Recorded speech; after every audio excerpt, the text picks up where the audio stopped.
आज का सेशन शुरू करते हैं एक कथा के साथ। देखो यार, ह्यूमन साइकोलॉजी कहती है कि अगर हमको आपको कोई काम दिया जाए तो हम आप एक बड़े ही कॉमन शब्द का इस्तेमाल करते हैं और वो बेहद दिलचस्प शब्द है हो जाएगा। मतलब कि अगर आपको मम्मी ने पढ़ने के लिए कहा तो आप एक बड़ा ही कॉमन सा शब्द यूज़ करेंगे कि हो जाएगा मम्मी, हो जाएगा, कोई इश्यू नहीं है। अगर आपके किसी भाई बहन ने कहा पढ़ने को तब तो स्पीड बढ़ जाती है कि हो जाएगा हो जाएगा, तुम अपना देखो। अगर किसी दोस्त ने कह दिया पढ़ने के लिए मतलब यार मैं गलत बोल गया, मतलब दोस्त तो कहते ही नहीं है ना पढ़ने के लिए।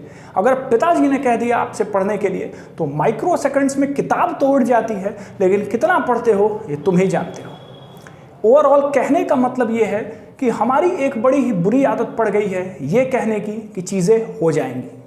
And let me tell you the fact कि एग्जाम के वन डे बिफोर भी वो चीज़ें होने वाली कभी होती नहीं है। कड़वा शब्द है लेकिन यूज़ कर रहा हूँ। आगे एक दो वीडियोस के बाद मैं आपको नेशनल इनकम अकाउंटिंग के प्रैक्टिकल क्वेश्चंस कराऊंगा और उन प्रैक्टिकल क्वेश्चंस के लिए मैं चाहता हूं कि आपका एक स्ट्रॉन्ग बेस तैयार हो। So it's my hardly request to you कि आप डिस्क्रिप्शन में ज़रूर जाना भाई, और मैंने जितने भी लिंक डाले हुए हैं उन सारे थियोरेटिकल पोर्शंस को ज़रूर करिएगा। और वो कॉमन वर्ड मत यूज़ करना कि सर जी हो जाएगा। सो दिस इज वैभव त्रिपाठी, नाम तो सुना ही होगा। शुरू करते हैं सेशन।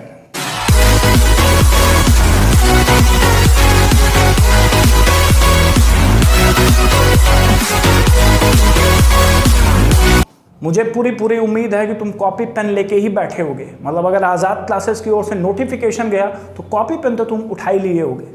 ठीक है, मेरी स्माइल सब कुछ बता रही होगी तुम्हें। खैर, what we have to study, so please note down. First we have to study about classification of goods. Second we have to study the difference between final goods and intermediate goods. और इसके बाद we have to study about depreciation and the last topic in this video which we will cover, that is capital loss. अगर बात की जाए intermediate goods की तो intermediate goods में तीन इंपॉर्टेंट चीज लिखिएगा। Point number one is that intermediate goods are those goods which have not yet crossed the boundary line of production. Second is intermediate goods are those goods which are used for resale purpose in the same year. And the last point is intermediate goods are those goods which are used in further production process in the same year. तीन चीज़ें मैंने लिखवाई है और बेहद ही important है। अब ये अंग्रेजी वाक्य को अगर मैं ट्रांसलेट करूं आपकी ऑफिशियल लैंग्वेज हिंदी में तो सुनो ध्यान से। इंटरमीडिएट गुड्स वो गुड्स होता है जो प्रोडक्शन बाउंड्री लाइन को येट अभी तक क्रॉस नहीं किया होता है। अब सर प्रोडक्शन बाउंड्री लाइन क्या होती है, मतलब प्रश्न तुम्हारा होगा ही, क्लियर करते हैं। यहाँ पे आपको एक इमेजिनरी लाइन दिख रही है, ठीक है, वर्टिकल लाइन होता है ना ये, हाँ शायद वर्टिकल ही होता है यार, गलत क्षमा कर देना अगर गलत बोल गया तो। वैसे वर्टिकल लाइन ही है, ये एक इमेजिनरी लाइन है जो मैंने लिया है। अब अगर कोई भी गुड्स वो प्रोड्यूस्ड हो चुका है तो प्रोड्यूस्ड होने के बाद वो इस इमेजिनरी लाइन से इधर यानी कि आगे आ जाएगा सेल करने के लिए, तो वो फाइनल गुड्स के ट्रीटमेंट होगी, चर्चा होगी। बहरहाल यहाँ अगर ये प्रोडक्शन बाउंड्री लाइन को अभी तक क्रॉस नहीं किया है, मतलब ये गुड्स अभी तक बन के पूरी तरह से तैयार नहीं है, अभी तक इसने प्रोडक्शन बाउंड्री लाइन को नहीं क्रॉस किया है, तो this will be treated as intermediate goods. दूसरा वाक्य है कि इंटरमीडिएट गुड्स वो गुड्स होते हैं जो रीसेल पर्पस के लिए यूटिलाइज होते हैं उसी ईयर में, ठीक है। और थर्ड है इंटरमीडिएट गुड्स वो गुड्स होते हैं जो प्रोडक्शन प्रोसेस में यूज किए जाते हैं उसी साल में। इसे मैं समझाता हूँ एग्जाम्पल के तौर पे। सपोज करो यार कि मैं चीनी वाला हूँ, मतलब चीनी वालों का मतलब यार कि मैं ग्रोसरी शॉप है मेरी, मैं किसी लोकल मार्केट से कोई शुगर लेके आता हूँ और लोकल मार्केट से शुगर ले आने के बाद मैं उसे रीसेल कर देता हूँ किसी थर्ड पर्सन को। बात समझ में आई? तो यहाँ वही सेकंड वाक्य की बात हुई कि these are those goods which have utilized for resale purpose, यानी मैंने लिया मार्केट से, लोकल मार्केट से मैंने चीनी उठाई 1 kg कितने की, 35 रुपए की, और मैंने उसे अपनी ग्रोसरी शॉप से उस शुगर को मैंने 38 रुपये में क्या कर दिया, सेल कर दिया। तो ये वो शुगर मेरे लिए, that sugar for me will be treated as intermediate goods. अगर बात करें थर्ड सेंटेंस के एग्जाम्पल पे, तो अब यार मान लो कि मेरा प्रमोशन हो गया, मैं शुगर वाले से मिठाई वाला बन गया। नाउ द थिंग इज कि इंटरमीडिएट गुड्स वो गुड्स होती है जो यूज्ड हो किसी भी फर्दर प्रोडक्शन प्रोसेस में। अब मैं मिठाई बना रहा हूँ, ठीक है, बहुत अच्छी अच्छी तरह तरह की मिठाई बना रहा हूँ। अब मिठाई का मतलब कि शुगर तो भाई उसमें इंक्लूड होगा ना, ये बताओ। अब शुगर इंक्लूड होने का मतलब कि that sugar is again treated as a intermediate goods because that sugar is being used और that sugar is being utilised in that final sweet और in that sweet as a process of production. बात समझ में आई? तो इतनी चीज तो clear कर लेना। एक चीज और, इसमें मैं सेम ईयर बार बार कह रहा था। ये सेम ईयर का मतलब ये कि इंटरमीडिएट गुड्स वही गुड्स होंगे जिसे यूज किया गया हो सेम ईयर में। अगर वो 1 साल से ज्यादा रख दिए जाएंगे तो automatically they will be treated as final goods. तो चलिए जी डिस्कशन शुरू करते हैं फाइनल गुड्स का, ठीक है, फाइनल गुड्स का। लेकिन एक बार रिवाइज कर लो intermediate goods, within 20 seconds revise करते हैं यार, एक बार ज़रूरी है कंसेप्ट के लिए। अभी चर्चा हुई, 3 चीज़ें ही याद रखना है। इंटरमीडिएट गुड्स वो गुड्स है जो रीसेल पर्पस के लिए यूटिलाइज होगी, पॉइंट नंबर 2 था ये ना, ठीक है। पॉइंट नंबर 1 था कि इंटरमीडिएट गुड्स वो गुड्स है जो प्रोडक्शन बाउंड्री लाइन को येट अभी तक उसने क्रॉस नहीं किया हुआ है। और थर्ड पॉइंट था कि इंटरमीडिएट गुड्स वो गुड्स है जो फर्दर प्रोडक्शन प्रोसेस में यूज़ किया जाता है। ऑलराइट, अगर मैं एक एग्जांपल और तुम्हें क्लियर करा दूं तो जैसे अगर हम अमूल का बटर खाते हैं तो अमूल के बटर में जो मिल्क यूज हो रहा है तो milk will be treated as intermediate goods and that Amul which is finally sale in the market to that Amul product will be used और will be consider as final goods. तो final goods की बात हो रही थी and final goods are those goods which are used for sale either for consumption purpose or for investment purpose। Definition आपको दिखाई दे रही होगी। यस, मैंने बताया कि फाइनल गुड्स वो गुड्स होती है जो अब सेल करने के लिए रेडी हो, which are meant for sale. Sale में या तो वो कंजम्पशन के लिए यूटिलाइज होगी या तो वो इन्वेस्टमेंट के लिए यूटिलाइज होगी। अब यार पूरा 11th माइक्रो इकोनॉमिक्स में यही बता दिया कि सर कुछ चैप्टर्स हमारे कंज्यूमर्स के पॉइंट ऑफ व्यू से थे, कुछ चैप्टर्स हमारे प्रोड्यूसर के पॉइंट ऑफ व्यू से थे। तो यहाँ पे कंज्यूमर कंज्यूम करेगा कंजम्पशन और प्रोड्यूसर उस गुड्स को परचेस करेगा इन्वेस्टमेंट के लिए यानी कि प्रोडक्शन के लिए। जो सेकंड पॉइंट इंपॉर्टेंट बनता है फाइनल गुड्स में वो है कि final goods are those goods which have cross the boundary line, production boundary line और बाउंड्री लाइन प्रोडक्शन। यार ठीक है, चलो तो 2 चीज़ें तुम्हें क्लियर हो गई होंगी जो मैंने बताया कि ये तो एक तो ये प्रोडक्शन बाउंड्री लाइन को क्रॉस कर दिया है और दूसरी चीज़ कि ये मार्केट में फाइनली सेल करने के लिए रेडी है, चाहे कंजम्पशन पर्पस से चाहे इन्वेस्टमेंट पर्पस से। हमारा ये कन्फ्यूजन ही दूर कर देता हूँ कंजम्पशन और इन्वेस्टमेंट का। फाइनली आपको एक और चार्ट दिख रहा होगा और ये चार्ट भी बहुत इंपॉर्टेंट है भाई, नोट करते रहना सब। Final goods are again classified into 2, that is consumer final goods and second is producer final goods. Consumer final goods वो गुड्स होता है जो हमारे आपके जैसे मासूम कंज्यूमर्स अपने वांट्स को डायरेक्टली सेटिस्फाई करने के लिए कंज्यूम करते हैं। बात अगर करें एग्जाम्पल पे तो क्लोथ्स का एग्जाम्पल हो गया, बुक्स का एग्जाम्पल हो गया, टेलीविज़न का एग्जाम्पल्स हो गया, मिल्क का एग्जाम्पल हो गया, समझ रहे हो ना, मतलब मोबाइल फ़ोन का एग्जाम्पल हो गया, जो डायरेक्टली हम आप दिन भर में कंज्यूम करते हैं अपने आप को सेटिस्फाई करने के लिए, हमारा आपका मेंटेनेंस करने के लिए, उसे ही कहते हैं कंज्यूमर फाइनल गुड्स। लेकिन मज़े की बात यह है कि ये फिर से 4 सेक्शंस में है, जैसे कि durable goods, semi durable goods, non durable goods and services. अगर बात करते हैं कंज्यूमर ड्यूरेबल गुड्स की तो these are those goods which are consume again and again for a considerable period of time. यानी यार कि ये ड्यूरेबल गुड्स वो होता है जिसे कस्टमर हम आप over a long period of time के लिए यूज़ करते हैं। अगर एग्जाम्पल पे मैं बात करूं तो जैसे टेलीविज़न हो गया, जैसे फर्नीचर हो गया, एयर कंडीशनर हो गया, ठीक है, मोटरसाइकिल मोटर बाइक हो गई, कार हो गई, मतलब यार लॉन्ग पीरियड के लिए वो यूज़ होता है, तो that is durable goods. Next is semi durable goods. So these are those goods which are consumed over a short period of time. ठीक है, एग्जाम्पल की बात करें तो क्लोथ्स है, कुछ छोटे छोटे इलेक्ट्रॉनिक आइटम्स हो गए, शूज़ हो गया, शूज़ के सॉक के साथ ही एक और एग्जांपल आ गया सॉक्स हो गया। तो ये सभी क्या है यार, these all are semi durable goods. Third is non durable goods and this goods are single used. मतलब यार सिंगल यूज का मतलब कि एक ही बार इसको यूज किया जाता है जीवन में। एग्जाम्पल की अगर बात करेंगे तो ईटेबल आइटम्स हो सकते हैं, खाने पीने वाली चीज़ें जो भी हम यूज़ करते हैं तो एक ही बार यूज़ किया और उनका एग्जिस्टेंस खत्म। फॉसिल फ्यूल्स की बात करिए, एक बार हम उसको यूटिलाइज करते हैं, इसके बाद आप उसको रिसाइकल नहीं कर सकते हैं। So these are some of the examples for non durable goods. बात करते हैं अगर सर्विसेज की, तो सर्विसेज तो आपको पता ही है कि इंटेंजिबल होती है। राइट नाउ आप यूट्यूब पे मेरी सर्विस ले रहे हो, आप और भी यूट्यूबर्स की सर्विस लेते होगे, टीचर्स की सर्विस लेते होगे, फिर आप बैंकिंग है, वेयर हाउस है, ट्रांसपोर्ट है, मतलब यही सब तो रोना रोया है 11th में तुम लोगों ने यार, तो याद होगा, इस पर डेप्थ में कहने को मत जाना। तो ये कंज्यूमर फाइनल गुड्स हो गया, इसमें ड्यूरेबल गुड्स हुआ, हमने पता किया, पढ़ा, ठीक है। Next is semi durable goods, next is non durable goods, and finally we have studied services. एक बार अगर मैं फिर कहूं तो फाइनल गुड्स को दो चीजों में क्लासिफाई किया गया, one is consumer final goods and second one is producer final goods. अगर बात करते हैं कैपिटल गुड्स की, तो कैपिटल गुड्स का मतलब ये कि ये गुड्स वो होते हैं जो इनडायरेक्टली हमारी आपकी वांट्स को सेटिस्फाई करें, या ये कैपिटल गुड्स प्रोड्यूसर्स के द्वारा यूज किए जाते हैं, परचेज किए जाते हैं इन्वेस्टमेंट के लिए, ताकि फर्दर इससे गुड्स एंड सर्विसेज प्रोड्यूस किया जा सके। एग्जाम्पल की अगर मैं कैपिटल गुड्स की बात करूं तो इक्विपमेंट्स हो गए, टूल्स हो गई, मशीनरीज हो गए, ठीक है, ये सारे जो फिक्स्ड एसेट्स हैं जिससे finally further goods and services produced किए जाते हैं किसी प्रोड्यूसर के द्वारा, उसी को हम फाइनल प्रोड्यूसर गुड्स या कैपिटल गुड्स की संज्ञा दे सकते हैं। एक बड़ा ही फेमस स्टेटमेंट यहाँ आपसे पूछा जा सकता है, नोट कर लीजिएगा, that all capital goods are producer goods but all producer goods are not capital goods. इसको समझ लीजिए, कभी कभी पूछते हैं बोर्ड्स वाले आपसे, यानी कि सारे के सारे कैपिटल गुड्स तो प्रोड्यूसर गुड्स होते हैं, लेकिन कुछ प्रोड्यूसर गुड्स कैपिटल गुड्स नहीं होते हैं। एग्जाम्पल पे मैं आपको एक्सप्लेन करूंगा।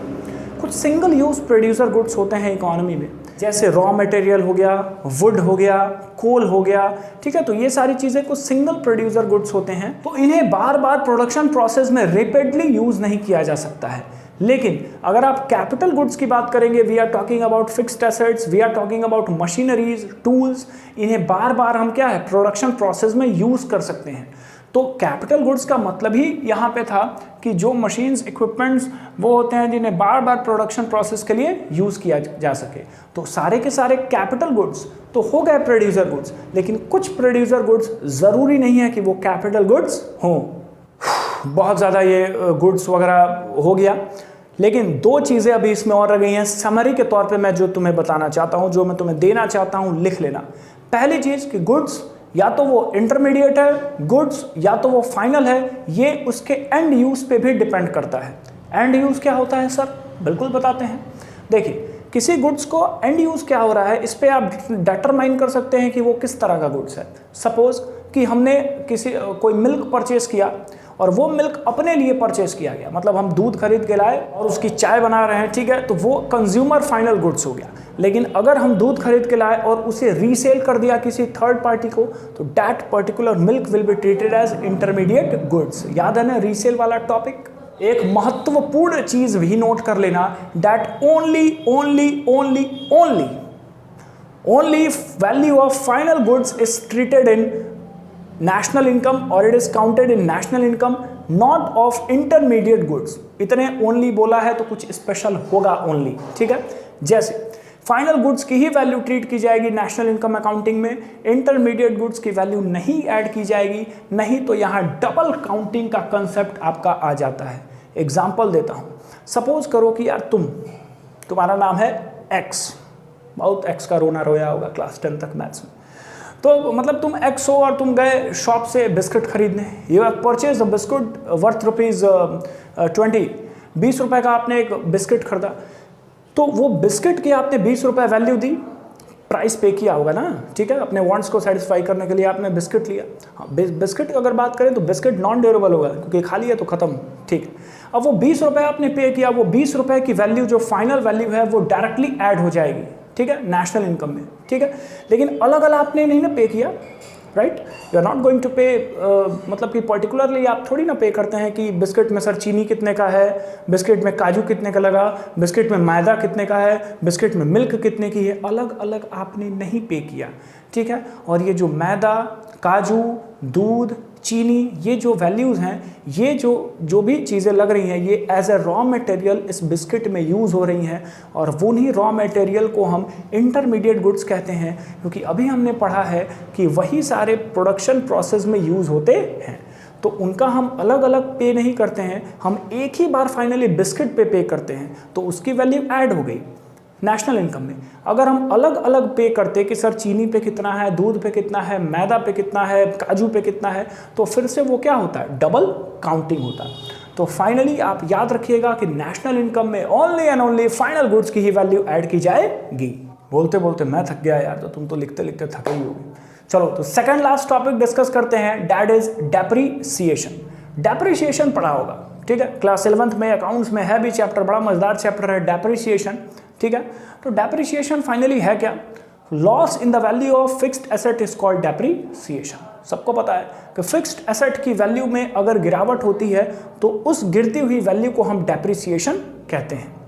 रीजंस क्या होंगे, तो 3 रीजंस, यानी हम फिर से एक डेफिनेशन बना सकते हैं कि loss in the value of fixed asset due to normal wear and tear, due to with the passage of time, and third is with expected obsolescence. तो 3 चीज़ों की वजह से अगर फिक्स्ड एसेट की वैल्यू में गिरावट आती है तो उस वैल्यू को हम डेप्रीसिएशन के नाम से जानते हैं।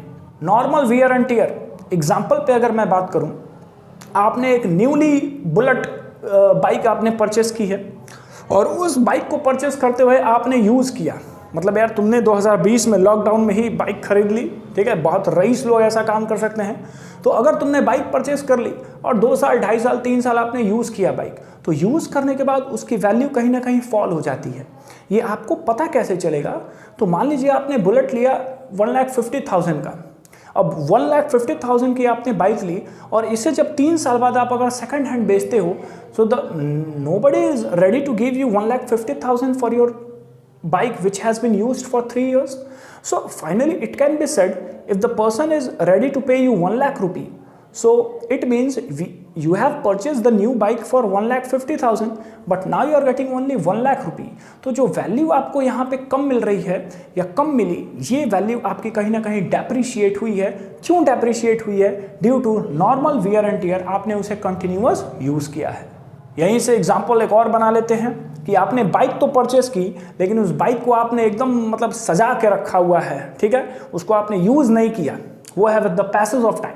मतलब आपने लॉकडाउन पीरियड में एक बाइक खरीदी और उस घर पे रखा हुआ है, बहुत कम कुछ लोग होते हैं मतलब चलाना ही नहीं चाहते हैं, ठीक है, क्योंकि तेल नहीं लगाना चाहते हैं, तो आपने एकदम रखी हुई है गाड़ी, सजा उजा के उसको यूज़ नहीं किया, लेकिन फिर भी अगर तुम 3 साल बाद उस बाइक को किसी को बेचते हो तो nobody is going to give you the purchased amount, जिस अमाउंट पे आप परचेज किए थे, nobody is ready to pay। तो यहाँ भी उसकी वैल्यू कहीं ना कहीं फॉल हुई है, क्यों, with the passage of time, so that value will be depreciation. Third is expected obsolescence. Expected obsolescence का मतलब कि कुछ रीजंस की वजह से फिक्स्ड एसेट की वैल्यू फॉल हो जाना, जैसे change in technology, change in demand, fashion, government policies, इन सारी चीज़ों की वजह से अगर डिमांड घट जाती है तो उस फिक्स्ड एसेट की वैल्यू डेप्रिशिएट होती है। एग्जाम्पल अगर मैं दूं तो जैसे ही जैसे कंप्यूटर और लैपटॉप आया तो कहीं ना कहीं टाइपराइटर की वैल्यू अपने आप फॉल हो गई टेक्नोलॉजी की वजह से। जैसे ही जैसे मार्केट में डैमेज जीन्स आए तो पुराने वाले जो ये लंबे लंबे एकदम पैंट हुआ करते थे उनकी डिमांड कम हुई, यानी कि उनकी वैल्यू डेप्रिशिएट हुई। तो कहने का मतलब है कि कुछ एक्सपेक्टेड ऑब्सोलेंस की भी वजह से अगर फिक्स्ड एसेट की वैल्यू फॉल होती है तो वो डेप्रिशिएशन का पार्ट है। इसके अगेंस्ट में हम कर क्या सकते हैं डेप्रिशिएशन के, एक चीज हम आप कर सकते हैं, that is depreciation reserve fund और प्रोविजन फॉर डेप्रिसिएशन। प्रोविजन पढ़ा होगा अकाउंट्स में, क्या है कि इसके अगेंस्ट हम एक प्रोविजन बना सकते हैं। मतलब यार तुम बिजनेस कर रहे हो तो तुम्हें पता है कि ये फिक्स्ड एसेट जो हमने लिया है ये कहीं ना कहीं फॉल होगी इसकी वैल्यू, तो आप पहले से ही इसके लिए एक प्रोविजन बना लेते हो कि इस प्रोविजन रिजर्व के अमाउंट को आप इसके मेंटेनेंस में यूटिलाइज, इसके रिपेयरिंग में यूटिलाइज कर सकते हो। अगर आपने कोई नियरली मशीन परचेस की है 5 लाख रुपए की, जिसकी एक्सपेक्टेड लाइफ टाइम पीरियड आपने अगर 5 ईयर्स रखी है, तो कम से कम आप कुछ नहीं तो 1 लाख रुपए पर ईयर आप इसके लिए एक प्रोविजन या रिजर्व क्रिएट कर सकते हो इस फिक्स्ड एसेट की मरम्मत या रिपेयरिंग के लिए। Finally we are going to discuss the last topic, that is capital loss. Capital loss भी सेम चीज है। क्या सेम चीज है? तो फिक्स्ड एसेट की वैल्यू में लॉस हो जाना ही कैपिटल लॉस है। मतलब पता नहीं है सही बोला कि नहीं, फिर एक बार बोल देता हूं मैं। Capital loss it means reduction और fall in the value of fixed asset can be consider as capital loss, but but due to unexpected obsolescence. Expected obsolescence नहीं, यहाँ पे अनएक्सपेक्टेड ऑब्सोलेंस। ऑब्सोलेंस का मतलब कि यार आपको पता है कि चीज़ें क्या क्या हो सकती हैं। अनएक्सपेक्टेड का मतलब कि you can not expect. Example, earthquake आ गया, ठीक है, किसी तरह की कोई फैमाइन आ गई या फिर फ्लड आ गया, ठीक है, तो इन सारे, थेफ्ट, चोरी हो गई, ये सारे जो रीजंस हैं, इन रीजंस की वजह से अगर आपके फिक्स्ड एसेट में फिक्स्ड एसेट में लॉस हो जाता है यार, तो उस लॉस को हम कैपिटल लॉस कहते हैं। एक और चीज़ इसमें इंपॉर्टेंट है कि आप इसके अगेंस्ट में कोई रिजर्व या प्रोविजन नहीं क्रिएट कर सकते हो, क्योंकि you don't know what is going to happen in the future. ठीक है, अभी किसको पता था यार कि इतना बड़ा ये महामारी आ जाने वाली है सारे के सारे विश्व में, एक तरह से है कि नहीं। तो यार ये अनएक्सपेक्टेड है, चीज़ें एक्सपेक्ट नहीं की जा सकती हैं, तो इसके अगेंस्ट में प्रोविजन नहीं क्रिएट होता है। फाइनली इंटरमीडिएट गुड्स और फाइनल गुड्स याद रखिएगा, जितने भी पॉइंट्स मैंने बताए, फाइनल गुड्स की ही वैल्यू नेशनल इनकम अकाउंटिंग में ऐड होती है। क्यों ऐड होती है? क्योंकि अलग अलग आप पैसा नहीं खर्चा करते हैं, ठीक है, नहीं तो वो डबल काउंटिंग में ऐड हो जाएगा। दूसरी चीज़ और कि सारे के सारे कैपिटल गुड्स प्रोड्यूसर गुड्स होते हैं, लेकिन कुछ कुछ प्रोड्यूसर गुड्स ज़रूरी नहीं है कि कैपिटल गुड्स हों। फिर फाइनल गुड्स को हमने देखा, एक कंज्यूमर फाइनल गुड्स, एक प्रोड्यूसर फाइनल गुड्स। फाइनली हमने डेप्रिसिएशन और साथ ही साथ कैपिटल लॉस भी कवर किया है। तो इस वीडियो में इतना ही। बहुत जल्दी मैं नेशनल इनकम की नेक्स्ट वीडियो के आने वाला हूँ। वैसे एक चीज़ मैं तुमको बता दूँ कि मैंने तुम्हारी बड़ाई झूठी कर दी थी कि तुम कॉपी पेन लेके बैठे थे, लेकिन तुम बैठे नहीं थे। चलो यार, तो फाइनली सेशन खत्म करते हैं। चैनल को प्लीज़ सब्सक्राइब कर देना, शेयर कर देना। मैं बोलता नहीं हूँ किसी वीडियो में, क्योंकि इतना अच्छा नहीं लगता है, ये सारी चीज़ें पुरानी हो गई हैं, शेयर कराना, सब्सक्राइब कराना। बट मेरी भी कुछ एक्सपेक्टेशंस हैं, और एक्सपेक्टेशंस सिर्फ और सिर्फ सपोर्ट की है जो मुझे तुम्हारा चाहिए। So keep subscribing, and we are going to have a very good year with 90+ from commerce. Thank you very much.